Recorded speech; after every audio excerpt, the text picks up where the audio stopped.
Abraão não mostrou muita qualidade, muita habilidade, não mostrou muita capacidade natural, não é?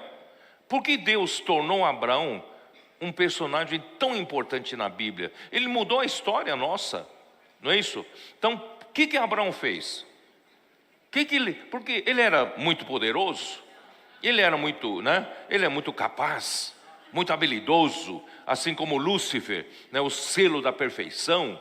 Ele era o homem mais sábio do mundo, ele é o homem mais formoso do mundo, como Lúcifer. Não. Qual foi o ponto? Qual é a característica de Abraão, para que Deus pudesse abençoar tanto a ele? A sua fé com tanta simplicidade.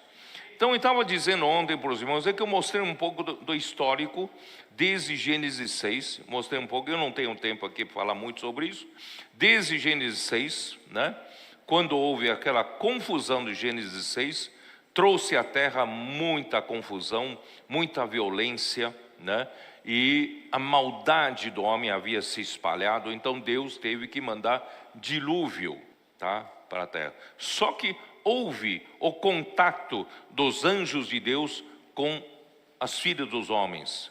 E esse contato dos seres angelicais, dos anjos caídos, com os homens em Gênesis 6, fez com que a humanidade conhecesse que, existe uma categoria de seres criados por Deus que tem poder maior do que nós, maior do que o homem, Então, depois da saída de Noé da arca, 175 anos depois, surge o Nimrod. Nimrod então diz para aquela geração pós-dilúvio, a geração pós-dilúvio, e vivia no temor, com medo de Deus. Se nós desagradarmos a Deus, Deus vai mandar outro dilúvio, pode mandar outro castigo grande.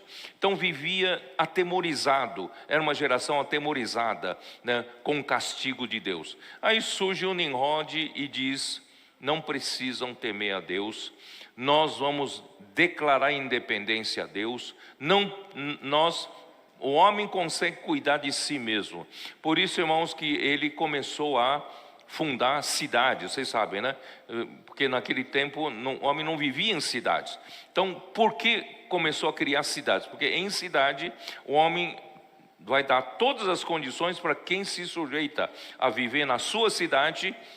3 itens principais que são o sustento que o homem precisa para viver, sobreviver, a alegria, que é entretenimento para o homem poder. Todo homem precisa de prazer, precisa de alegria para viver, e a segurança que o homem mais precisa para não ser morto, Então são 3 itens que até hoje perduram como o tripé que sustenta qualquer sociedade humana. O que o homem, entre nós, as indústrias que nunca vão falir é a indústria do alimento, a indústria do sustento, E a indústria de entretenimento também nunca vai falir, porque o homem precisa de entretenimento, vai desde parques, até mesmo vícios, vinhos, drogas, E o último ponto é a segurança, a indústria de segurança só vai crescer, carro blindado, alarme, câmeras, essa indústria da segurança. Então o homem precisa disso, e Nimrod promete para os homens: eu vou cuidar de vocês. Aí cuidou desses 3 itens. Só que o homem ainda depende da natureza, para plantar, depende do sol, da chuva e tal.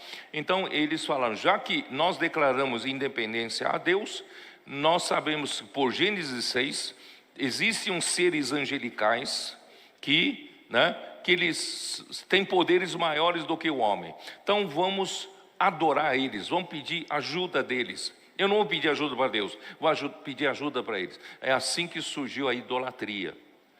Começar a adorar ídolos. Deus da alegria, vão adorar Deus da agricultura, Deus do amor, Deus disso, Deus daquilo. Irmãos, surgiu a idolatria dessa forma. E a idolatria passou para todas as nações eram pagãs na época de Abraão. E parece até que o pai de Abraão estava envolvido com questão de ídolos. Irmãos, imagina, no meio daquela situação entorpecida já, ninguém mais buscava o verdadeiro Deus, porque Nimrod já cortou a relação do homem com Deus. E eu vou fazer minha inferência. Abraão então vivia naquela sociedade, inconformado. Não é possível. Tem um Deus criador, o verdadeiro Deus, que criou todas essas coisas, que mantém todas essas coisas. Não é possível. Ele deve estar sustentando todas essas coisas. E eu vejo para a minha direita e para a minha esquerda todo mundo adorando ídolos. Eu quero esse Deus. Onde está o Deus verdadeiro? Vocês entenderam? Então, por esse coração de busca a Deus verdadeiro, irmãos, eu acredito, tá? Que aí Deus apareceu a ele. E quando Deus apareceu a ele, irmãos, ele confiou totalmente. Quando Deus disse: Abraão, sai da tua terra, da tua parentela e da casa dos seus pais, vai para uma terra que te mostrarei. Ele saiu. Por quê? Porque ele confiava, né? Ele é o único Deus verdadeiro, ele sabe o melhor para mim. Sabe, então, Abraão creu em Deus, isso lhe foi imputado para a justiça. Irmão, o que Deus requer do homem é só crer na sua palavra. Deus não requer de você muita capacidade, você ser muito poderoso. Tanto é que Paulo, no começo de 1 Coríntios, fala: Deus ele não escolheu muitos poderosos desse século. Ele não escolheu muito sábio desse século. Antes dele escolher as coisas loucas, as coisas as desprezadas, para envergonhar as que são. Irmãos, Deus não exige tanto de nós. Tanto é que, irmãos, claro que se você puder ter instrução melhor, superior, claro, ótimo. Mas se você não teve chance de ter instruções superiores, igualmente a fé é para você. Deus nunca elitizou a fé, né? A fé é para todos.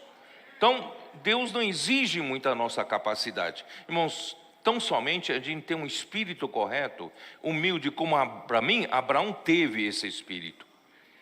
E aí ele creu em Deus, como Deus o verdadeiro. Ninguém mais cria.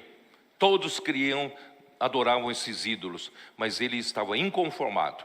E Deus então apareceu a ele. E ele partiu conforme as palavras de Deus. Então, para crer tem que ter a palavra.